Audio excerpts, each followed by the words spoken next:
안녕하십니까. 정통경매 사례분석, 법률 전문성, 성실성, 상위 1% 자부심으로 방송하는 정경사TV입니다. 오늘 분석 대상은 서울중앙지방법원 2022 타경 112701 종별은 아파트입니다. 감정가는 13억이고 최저가 3억 4천입니다. 감정가 대비 26.1%입니다. 채권자 한국금융자산관리대부, 채무자 박모외, 소유자 동일합니다. 청구 금액은 1억 5,600. 이 청구 금액을 보는 이유는 경매 진행 중 경매 취하를 해가지고 어떤 배당순위 변동이 온다든지, 뭐 경매 취하만 해도 그 입찰 보는 입장에서는 차질이 빚어지는데, 취하함으로써 배당순위 변동이 오면은 인수금액, 대항력에 있는 임차인 인수금액이 달라진다든지 그런 경우가 발생되는 경우가 있습니다. 항상 청구금액 규모 파악하셔야 됩니다. 건물 면적은 27.9평, 대지평수 4.7평. 이 대지평수가 명기되어 있는지 또 보셔야 되는 권리분석의 필수 코스입니다. 그 소규모 단지 아파트인 경우에 대지평수의 지분권, 대지 지분권이 명기가 안 됐다든지 하자가 있는 경우에는 쉬운 얘기로 남의 땅에 집을 진 경우라고 봐야죠. 그 대지에 대한 그 권리관계를 그 제대로 하기 위해서 별도 추가 부담이 들어갈 수가 있는 물건이 있습니다. 그러니까 항상 대지평수가 이렇게 명기가 되어 있는지 잘 살피셔야 합니다. 정통경매 사례 분석에서 자부하는 거는 이 경매 강의에서 법정지상권 한 2시간 강의하고, 유치권 또 2시간 강의하고, 뭐 해서 그 개념이 강의를 쭉 듣고 교과서 읽듯이 뭐 구성요건 쭉 나열하고, 이 구체적인 사례에 들어와서는 어떻게 적용이 되는 건지 그 맹점이 있는 경우는 상당히 많이 봤습니다. 그래서 이 정경사TV를 방송을 그 시작한 이유 중에 하나가 문제풀이 케이스 스터디로 어떤 그 권리 분석에서 그 개념들이 순서대로 분석하는 가운데 나와갖고 실제 어떻게 적용이 되는지, 그게 주안점을 둔 방송입니다. 소재지는 서울 중구 흥인동 13-1, 청계 두산 위브더 제니스. 뭐 호수까지 말씀 안 드리겠습니다. 15층입니다. 개략적인 내용 살펴보겠습니다. 유찰이 2023년 5월 30일 1차 13억에 진행되고, 하나, 둘, 셋, 6번 유찰되고, 감정가 대비 26.2%, 2023년 1월 9일 3억 4천에 진행됩니다. 이 물건이 그 선정된 이유는 왜 이 가격에도 13억 물건이 3분의 1 가격도 안 되는 가격이 떨어질 때까지 왜 유찰이 되는지, 또 이런 물건은 어떻게 바라보다 어느 시점에서 입찰을 봐야 되는지에 초점을 둬서 권리 분석을 하겠습니다. 자, 임대차 내역에서 김 모 씨가 보증금 8억입니다. 전입 2019년 5월 30일. 이런 경우에는 바로 말소 기준 거리를 봐야 되겠죠. 등기 내역의 전세권 조금 전에 언급한 임차인 김 모 씨 2019년 5월 30일 설정 등기가 되어 있는 겁니다. 전세권하고 등기 내역이 있을 경우에는 8억. 다음에 금융자산관리대부 근저당권 2021년 7월 28일 설정 최고금액 2억 2,500. 자, 이런 경우에 전세권이 말소기준 권리 종류가 여러 가지가 있는데, 전세권 그냥 가만히 있으면 전입하고 확정일자 안 받고 배당 신청 안 하고 이런 경우에는 말소 기준 권리 안 됩니다. 자, 어떤 경우에 말소 기준 권리로 전환이 되죠? 전세권 등기가 배당 신청한 경우입니다. 그러니까 전세권이라는 물권적 효력은 이 8억이라는 보증금으로 기한까지, 임대차 기간까지 제3자한테 주장할 수 있는 권리라는 게 물권이 그 성질의 특성입니다. 법률적으로. 배당 신청 안 했으니까 말소기준 권리 안 되는 겁니다. 여기서 말소기준 권리는 금융자산관리대부 설정 최고금액 2억 2,500, 2021년 7월 28일이 말소기준 권리인데 여기 전입일자가 빠릅니다. 김모 씨가 2019년 5월이죠. 자, 이런 경우 무조건 8억 줘야 되는 겁니다. 8억을 인수하고 그 다음에 남는 경락을 받다. 최고가 매수 신고를 10억에 했다. 그럼 나머지 갖고 배당하는 게 아니고 따로 줘야 되는 겁니다. 따로 줘야 되기 때문에 유찰이 많이 되는 겁니다. 그 진행되는 얘기는 잠시 후에 이어가겠습니다. 이 공동주택의 지상권 설정 등기가 그 대지권에 대해서 있습니다. 근데 여기는 대단지라서 더구나 두산에서 진 아파트 대단지인데 그 대지권의 어떤 하자가 소규모 아파트에서는 큰 문제가 될 수가 있습니다. 그 대지권 쉽게 말해서 땅이 없이 그 지상의 아파트 졌다는 얘기인데 그 땅값 해결 안 되면 완전한 물건이 될 수가 없죠. 감가 요인이 됩니다. 감정평가에서도 감가되고 우리 경매 보는 입장에서도 그 토지 땅을 해결할 수 있는 비용을 정확히 조사하고 그 금액을 염두에 두고 입찰 봐야 되는 겁니다. 평형은 37평형입니다. 총 세대수 295세대. 전용 면적은 아까 말씀드린 데 28평.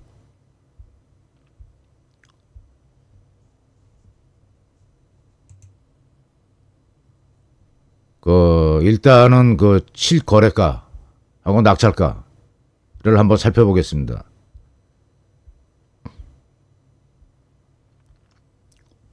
실거래가가 2023년 12월이 최근이고 2023년 7월 5일. 대한민국은 디지털 강국입니다. 일본은 아직도 서류로 인감증명서, 주민등록관계, 팩스 처리하는 모양입니다. 인감도장 찍고.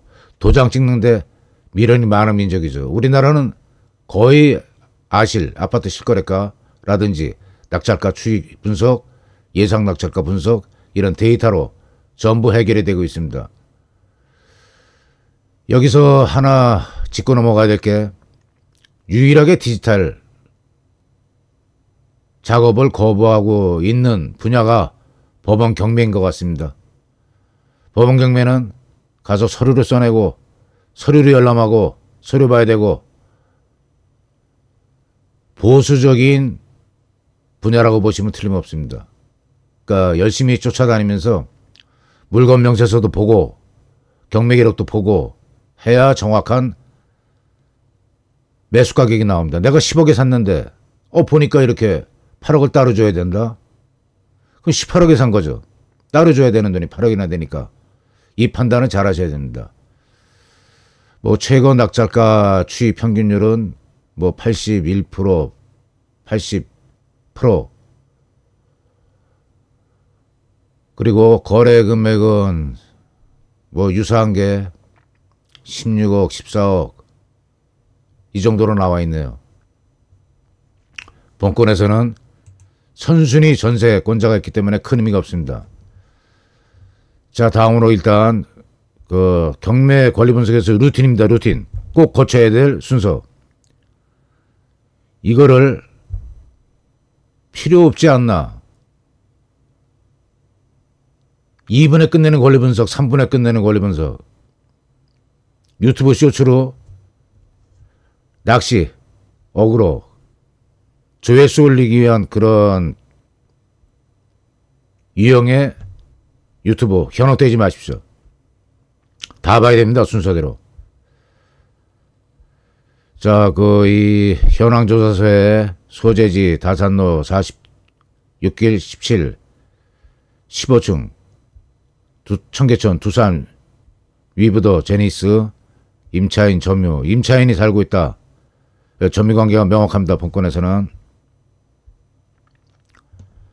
임차인을 만나 조사한 바 이 건 부동산에는 자신들만 거주하고 있고 다른 세입자는 없다 하는 진술까지 법원에서 나가서 현황조사차 나갔을 때 밝혀진 사항입니다.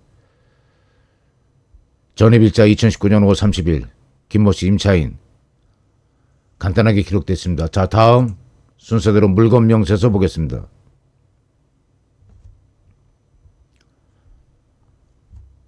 자, 문자에서 어떤 함축된 의미가 있는데 현황조사서는 문건 그대로 문자 그대로 사법보좌관 법원 직원이 현장에 나가서 현황조사한 현황을 기록한 서류입니다. 물건 명세서에는 인수 해야 될 권리, 말소 안 되는 권리, 매각에 따라 설정된 것으로 보는 지상권의 개요, 이런 어떤 법률적인 개념이 나와 있습니다. 이 법률적으로 뭔가 읽어서 금방 해답이 안 나오는 것 같은데 이걸 그냥 별일 없겠지 넘어갔다가 최고가 매수 신고 일주일 뒤에 날짜가 정해진 매각 허가 결정일 전에 현재는 경매 이해관계입니다. 경매 이해관계에는 물건 명세서 볼 수 있습니다. 한데 물건 명세서에 안 나와 있는 국세, 지방세, 조세배당 청구. 왜 조세배당 청구가 작년 2023년 5월 6월 법정 기일로 배당 순위 어떤 조정이 있었습니다. 전세 입주자들 전세 사기건이 하도 많아서 그냥 불가 예측할 수 없는 조세만 있다 하면은 얻어 터지는 그런 어떤 경매 이해관계인들을 좀 더 보호하자, 명쾌하게 하자 하는 거 취지에서 법규 개정이 있었습니다. 그런 사항이라든지 이 물건 명세서에 나와 있는 사항조차도 혹시 무시하고 이 점유자, 점유, 권원, 점유할 수 있는 기간, 차임, 전입일자 기록하게 돼 있고 최순순위 설정일자보다 대항요건은 먼저 같은 주택 상가 임차인, 임차보증금은 매수인이 인수하게 되는 경우 발생할 수 있고 대항력과 우선 변제권에 있는 주택 상가 임차인이 배당 요구를 하였으나 배당받지 못한 경우에는 배당받지 못한 잔액이 매수인에게 인수됨을 주의하시기 바랍니다. 주의하라고 경고했습니다. 법적으로. 주의하라고까지 했는데 주의하지 않고 간과하고 가볍게 처리하고 만약 입찰 매수 대리인 교육을 따로 4일 받고 법원에 등록까지 해야 되는데 컨설팅이라든지 입찰 매수 대리인 자격을 취득했다 하더라도 강의 들으면서 특히 민사집행법 교수님이 상당히 의미 있는 얘기, 맞는 얘기한 경우가 있습니다. 그럼 맨 앞줄에 앉아있으면 못 알아들었어요? 이해 안 갑니까? 거의 구박받으면서 강의받는 그런 분위기였습니다. 하도 강의, 수강자 전원이 극단적으로 말하면 바보 수준 경우까지 비하하길래 일단 매수대리인 교육받으러 갔으면 공인중개사 자격은 있는 경우입니다. 공인중개사 시험도 쉽다고 많이 뽑아서 쉽다고 얘기하는 경우도 있지만 또 어려운 사람에게 어렵고 시험 과목도 상당히 많은 그런 어떤 전문적인 그런 과목이 있는데 그 과목을 그런 대로 공부해서 합격한 사람들이 앉아있는데 법무사, 강사로 나온 법무사, 법무법인, 교수 앞줄에 앉아있으면서 잘 안 들립니까? 이건 뭐예요? 답변하실 분. 하도 이런 분위기가 이어지길래 저는 1회 공인중개사고 경매 실전 체험이 상당히 많습니다. 그리고 전자소송으로 재소송, 직접 소송을 수행한 경력도 있고 물론 법률 전공에서 리갈 마인드가 바탕에 있기 때문에 가능한 일이었습니다. 하도 분위기가 그런 분위기길래 앞줄로 나갔습니다. 다음부터 강사, 교수가 민사집행법, 아니 그 경매를 받았는데 최고가 매수 신고인 동의 없이는 경매 취하가 안 된다는데 그 이해가 가요? 갑니다. 답변을 시작했습니다. 따박따박. 최고가 매수 신고인 동의를 얻어서 할 수 있는 건 취하고 경매 취소 절차도 있지 않습니까? 부동산 임의 경매 대표적으로 저당권이죠. 저당권에서 경매 시작한 경우에는 그 배당 신청에 관한 어떤 채권들 전부 해제하고 임의 경매 개시 결정에 대한 이의신청으로 최고가 매수 신고인, 자 차이는 취하하고 취소입니다. 취소할 수 있고 강제 경매인 경우 또 최고가 매수인 동의 없이 취소할 수가 있습니다. 채권 전부 해결하고 완전 변제 증명서 첨부해서 청구, 이의에 관한 소송을 제기하면서 집행 정지 신청을 내고 대금 납부 기일이 진행 안 되게 정지 신청을 내고 청구 이의 소송, 승소 판결을 얻어서 경매 취소할 수 있는 절차가 별도로 있습니다. 하는 답변에 수강자 전원 기립시켜서 박수까지 받아본 경험이 있습니다. 자, 이건 여담이었습니다.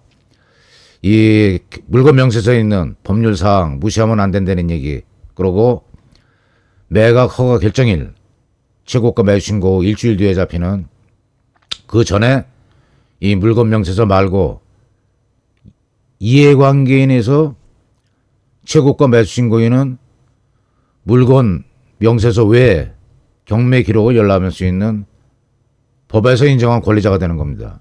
그럼 권리까지 인정하고 물건 명세서에서 경고까지 했는데 그걸 가볍게 여기고, 또 잠깐 반복되는 얘기지만 제가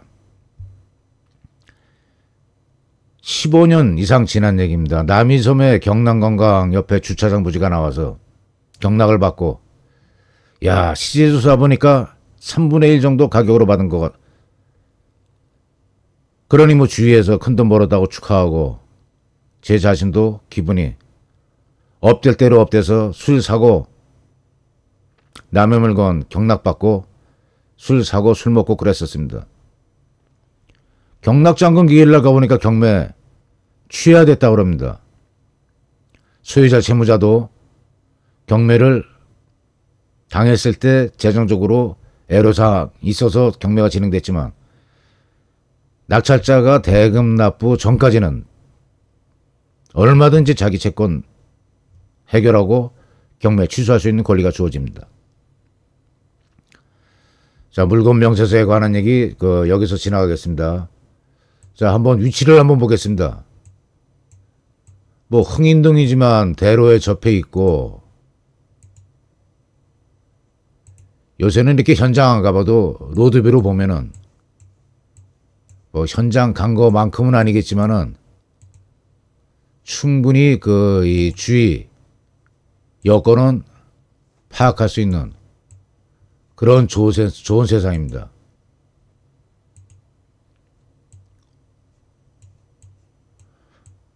단독동 아파트나 어떤 주거 입지 여건으로 좀 외지다든지 그런 물건은 아닌 것 같습니다.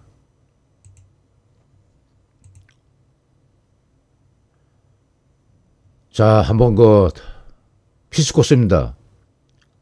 등기부, 부동산 등기부, 공동주택이니까 집합건물 등기부라고 그러죠. 갖고 한번 보겠습니다.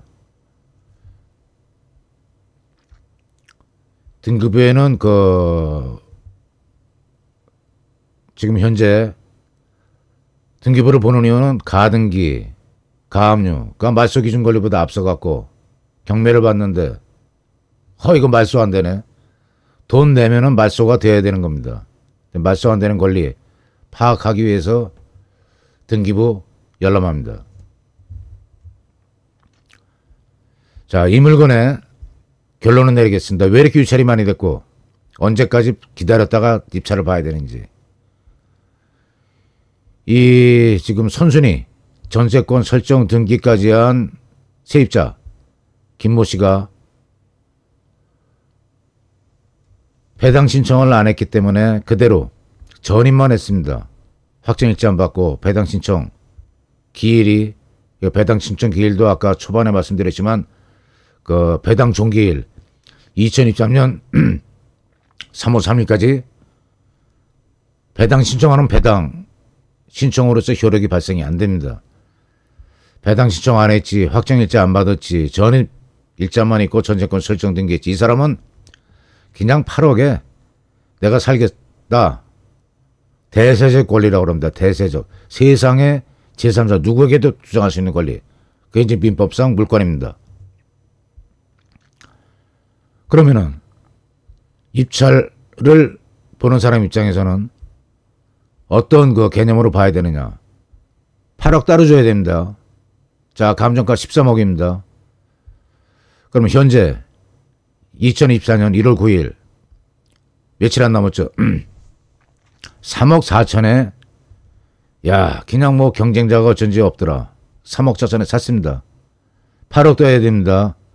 11억 4천 이면은 아까 낙찰가율 보통 일반적으로 아파트 경우 뭐 전반적으로 서울 전반 전 지역이 80몇 프로 넘어갔지만은 요즘 75% 70%는 좀 입지 여건에서 열악한 지역이라고 봐야죠. 75% 78% 이렇게 봤을 때 바가지 쓴 겁니다. 자, 얼마까지 입찰을 봐야 되느냐. 13억이니까 만약 한 정상적인 물건인 경우에 9억 5천 정도의 입찰 보면 싸게 사는 건지, 만약 그런 결정을 내렸다면은 9억 5천이면은 전세 안고 들어가야 될 금액이 8억이니까 1억 입찰가가 1억 4, 5천 떨어질 때까지 기다려셔야 됩니다. 거기 많이 입찰됐네. 입찰 들어가면 안 되죠. 왜? 1월 9일 날 진행되는 가격이 3억 4천 더하기 8억이니까 더하기 8억이 얼마를 더해갖고 그게 합당한 가격이냐. 13억 감정가 1억 몇천이라고 볼 수가 있죠. 그러면은 1억 가령 1억까지 떨어져서 1억에 샀다. 8억에 사는 겁니다. 아니죠. 8억이 전세 보증금이니까 9억에 사는, 더하기 잘못했습니다. 9억에 사는 겁니다. 그게 내가 살 가격이다 하면은 1억 떨어질 때까지 기다려야 되는 거고, 현재 3억 4천 최저까지만은 2억까지 떨어졌다. 더하기 8억. 10억 정도면 내가 사겠어 하면은 최저 매각 금액이 2억 떨어질 때까지 기다렸었다 입찰하시면 됩니다. 자, 강의 들으시나 수고하셨습니다. 그 경매 권리 분석 초반에 말씀드렸지만은 법률 전문성, 성실성 자부합니다. 미끼 블로그나 브루에서 있는 미끼 추천 물건 그런 개념 아니고, 강의가 길었던 이유는 전체를 살펴본 겁니다. 구독, 좋아요, 알림으로 정정적 채비 응원해 주시기 바랍니다. 수고하셨습니다.